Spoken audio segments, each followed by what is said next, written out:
So, guys, we seem to have a mole in the Astros organization, and I say that not in the rodent sense, but I say that because Bob Nightingale's had some tea that he's been spilling over the past couple of weeks in his around the base paths portion of his weekly column.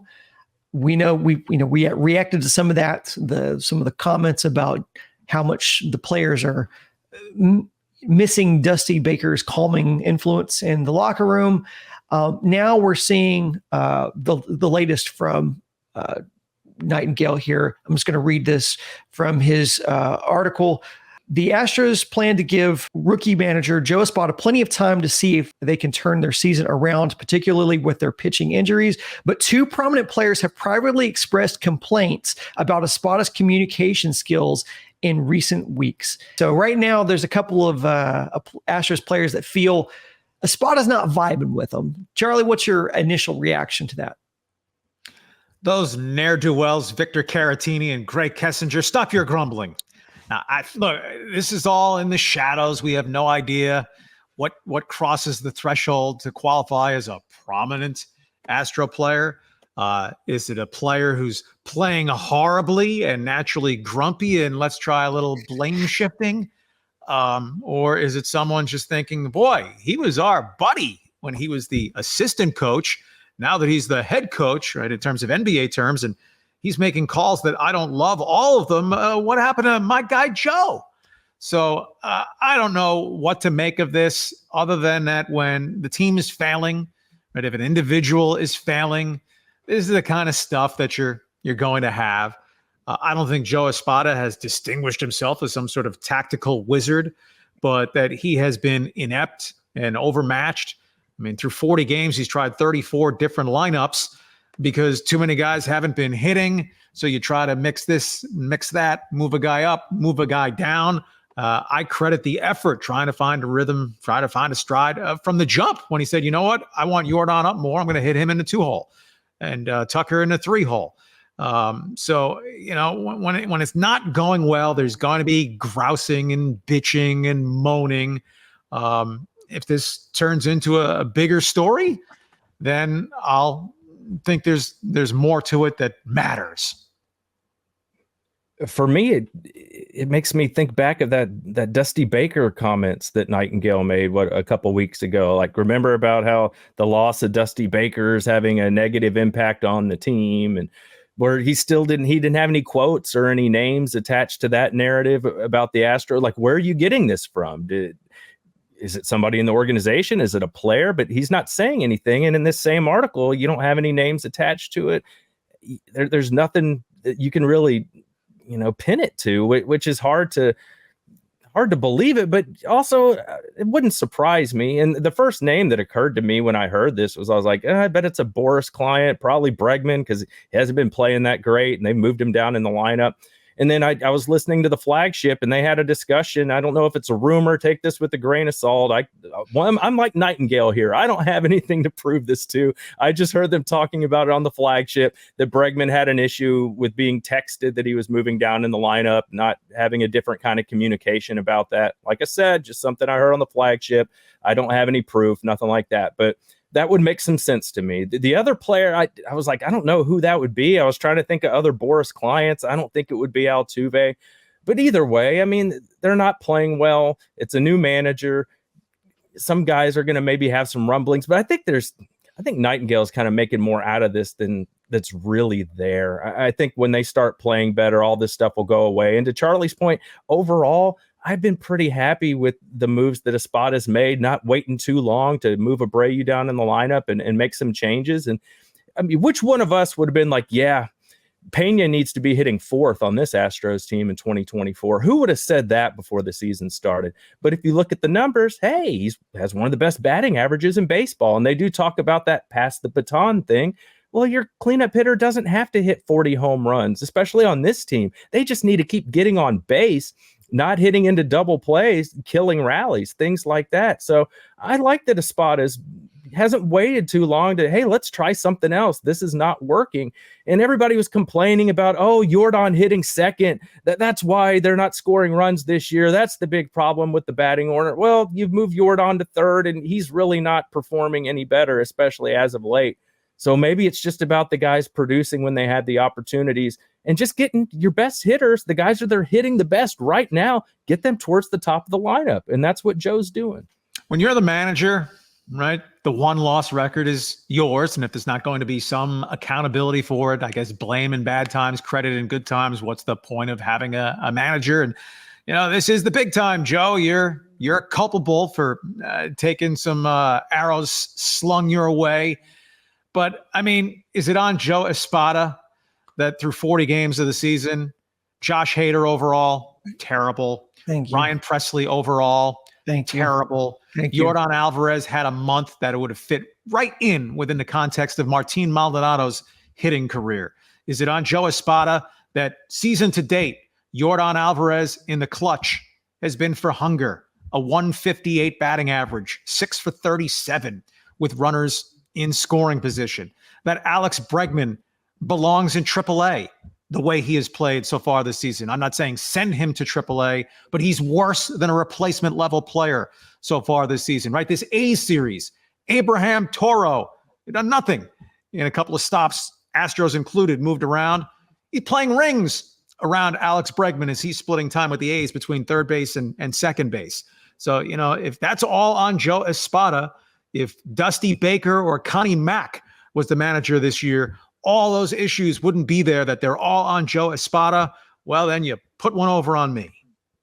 Well, and you took the words right out of my mouth, Charlie, because I was going to say, if Dusty Baker has the difference between Alex Bregman hitting significantly north of 200, then shame on Alex Bregman. And again, I'm literally love Alex Bregman, the baseball player, so this is not an indictment on Alex Bregman. But if this is true, and we don't know, but if it's true that he took offense to the way that he was communicated that he was doing and moved down in the lineup, not benched, he wasn't benched, he was moved down in the lineup. If he was upset how that message was delivered to him, I just don't do you need anything other than your stats read to you to justify that move? And I'm with you guys. I like the fact that Espada is trying to do things to spur the. Do you remember last season when Jeremy Pena could not find a spot in the lineup that Dusty Baker was satisfied with, all up and down the line, 2 hole, 6 hole, 7 hole, 8 hole, just all up and down the lineup. But Jose Abreu, 4 hole, 4 hole, 5 hole, 4 hole, 4 hole, 5 hole. It was so incredibly frustrating the way that Dusty Baker played that last season. So if this is about how this got communicated, and look, I understand it's a delicate thing. Being a manager is, about managing the personalities more. It is about the tactical managing of in-game situations at this point. But it is very aggravating to hear when it's really the performances that have been lacking on field. It's really aggravating to hear that anyone could point to Joe Espada and say that this is in any significant way his fault. Well, right. It's a zero-sum game. And at this point, way under 500 is the sum. But if Joe Espada is to be blamed for that which has gone wrong, foremost blame. He's the manager, so he can take some blame. But then Joe Espada gets all the credit for Jeremy Pena playing at just about an all-star level this season. Does he make the all-star team right now? Not if they take 3 shortstops. That Bobby Witt fella's pretty good. That Gunnar Henderson fella is pretty good. Both way better than Pena. But Pena's been great. So does Joe Espada get credit for that? That Jake Myers starts the homestand with an OPS over 800, the 4th highest OPS on the Astros roster, a better OPS than Yordan Alvarez. I guess then Espada's done a hell of a job with Jake Myers while also ruining Yordan.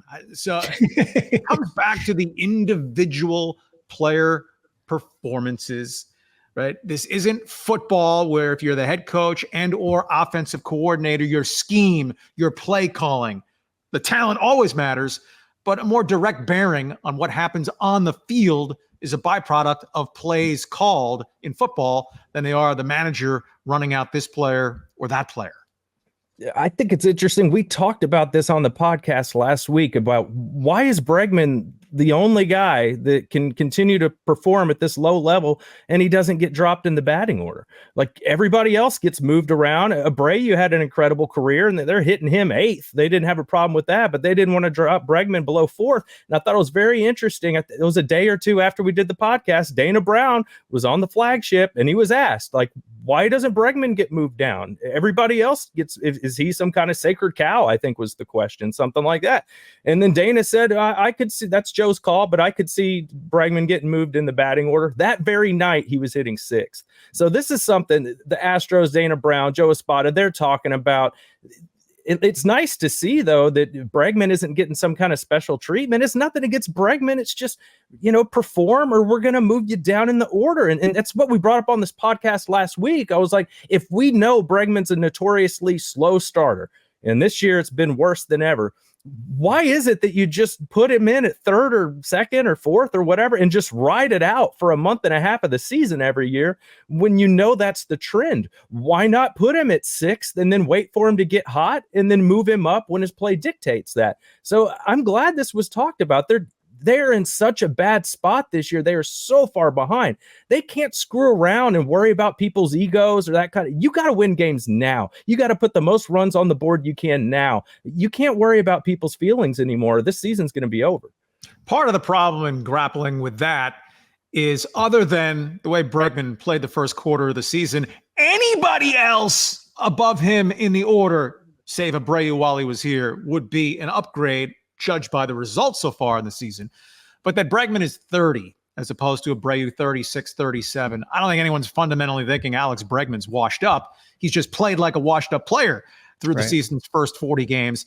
And then who are you thinking with any sort of sustainability should be ahead of Bregman in the lineup, right? Yainer Diaz has not done much for over a month now, right? Starting the season, hey, he was a 5th hole guy. Have him ahead of Abreu. They didn't start that way, but you wouldn't now say get Yainer up into that 5 spot. Ditto Singleton. Ditto Jake Myers. Ditto Dubon when he's in the lineup. Possible wild card.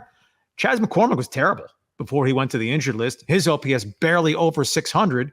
If McCormick gets back, at least against left-handed pitching, to being the Chas McCormick of the last couple of seasons, that's a guy, at least in that platoon side of things, you could say, hey, he's 5th, drop Bregman down. But I just don't think they have a logical, you're not going to say, hey, Lo Perfido, you're the 5-hole hitter.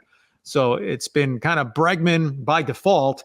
And so far, Alex Bregman this season, it's been a lot of fault. Yeah, and again, we don't have any inside information, but it is curious the timing of Bregman gets moved down the lineup, and then all of a sudden Nightingale gets this information about these prominent Astros players who have a problem with the way Espada's communicating with them. Again, we don't know, but what we do know is that Espada's not just taken, obviously not just persona non grata with a couple of Astros players. He's been taking bullets from the fans on social media who are looking for people to blame. And another one of those people taking bullets has been Dana Brown. Dana Brown had some comments that I think ruffled some feathers when he was on with MLB Network. He said that he can't see a scenario in which the Astros are sellers at the deadline. That's drawing the ire of a lot of Astros fans. I took it as a guy who's just trying to, talk a good talk for his team and show that he has confidence in them to be able to turn it around. I think it's interesting. Charlie, what were your takeaways from Dana Brown's comments? Do you think Dana Brown sounds crazy that he doesn't want to, he's not ready to just throw in the towel and not just do that? He's not willing to openly talk about trading players away at the deadline. To me, it's no harm, no foul. I mean, Dana Brown speaking with the media. Behind closed doors, would Jim Crane shout him out of the room? Do you want to be clicked? What do you mean we need to think about being ready to sell off? I think Dana overstated it a little bit, and that I can't think of any possible scenario where we'd be a seller. Well, how about one more month of baseball like the Astros played the first 6 weeks of the season? So to just, I can't hear you. I can't hear you. Bad things. I can't hear you. I can't hear you. But I don't think it was a big deal that he said that. And, that he's going to come out and threaten the players. Yeah, they don't pick it up a month from that by the next month or 6 weeks. We're going to look to sell all their asses. Those without no trade clauses anyway. So I just think much ado about not much in this case. But if Dana Brown truly can't conceive of a circumstance where the Astros would be in more sell mode, I would say he has a little bit of a myopia problem. But that this season's already down the chute, the Chicken Little screamers and so forth. Just look at the standings, the division in which the Astros are. No. Part of the fun of a fan, I believe, is overreacting to things both good and bad. It's left to saner people to sometimes stay the course. And if things don't straighten them out, then you need to alter that course. But the Astros, with 120 games left in the season, are quite viable. Yeah, but what's Dana gonna say? I mean, look at the day and age we live in. Whatever he's gonna say, it's gonna get back to the players. It's gonna get back to Jim Crane, Bagwell, whoever else. So you have to put a good face on it. And he's not. Yeah, we're a disaster. We're gonna get rid of. He's not gonna say that. Plus, Jim Crane, he wants to sell some tickets. When do they need to sell a lot of tickets? Hey, during the summer when the kids are out of school, that kind of thing. You don't want to be saying, yeah, we're going to get rid of Kyle Tucker. And they're not going to talk about that stuff. They're going to say it's early. This is a talented team. Eventually, they're going to play up to their talent level, and we're going to start reeling off some games. And that's kind of Dana Brown's big quote the last couple of years. Eventually, we're going to win 10 in a row. And he said that for a couple of years straight. I don't know if they've quite gotten there to 10, but if they win 7 or 8 in a row, or 8 out of their next 10, then we're talking about a completely different situation. And like Charlie said, with the division, they're not so far back in the division to where it's insurmountable. And Dana has often talked about the Braves, how they got off to a poor start and they ran down and took over first place in the last couple of years when he was there. So it's not out of the question, but I just expect Dana to toe the company line and be like, hey, and you want him to be calm. He's one of your team leaders. And he kind of goes back and forth on what he says a lot. Remember, he was like, I don't think the bat speed's a problem with the Abreu. And then a few days later, he's like, yeah, we're working on some things to help his quick twitch and help his swing maybe get a little quicker. And then all this data comes out that we just talked about how maybe Abreu's bat speed isn't that bad according to the analytics. So Dana kind of goes back and forth on things. And look, leaders aren't supposed to tell you the truth. What football coaches come out on Sunday and tell you exactly the truth? They try not to give you any kind of information they don't have to give you. Dana Brown should have just said, let me tell you a little story about the tortoise and the hare. Yeah. And Chandler Rome made a note. I think it was Chandler who made the note about how all MLB locker rooms, they have MLB Network going nonstop. So what's Dana going to do? Get on an interview on MLB Network and then just openly admit that, yeah, we're considering trading some guys away if this, falls through. It's just his plan to have a contingency in place. Should that be the case, it is not his job to communicate that to the public and everyone else at this point in the season. You're right. Leaders are not there to tell you the truth. Don't forget to vote in November. And speaking of the truth, I misspoke, and I want to make sure I am not one of these dirty liars on these podcasts. Moles are not rodents; they're insectivores. So sorry about that, people. Just let it be known that I have corrected the error and have seen the error of my ways. And I think on that note, that's probably a good place to end it. That's going to be it for this episode of Stone Cold Stros. If you listen on podcast and you enjoy the show, please be sure to give us a 5-star rating wherever you get that podcast. Charlie, Josh, and I will be back next week. But you don't have to wait that long to get your sports fix. All you have to do is subscribe to Sports Map Houston and Sports Map Texans on YouTube. This week, on the Sports Map Texans channel, we will be reacting to the schedule release. So make sure you catch us for the schedule release reaction on Sports Map Texans. And the best way to make sure you don't miss that or any other piece of content that we put out is to subscribe to both channels. So please do that now. Please hit like on this video on your way out if you haven't already. Charlie, Josh, appreciate your time as always. Go Stros!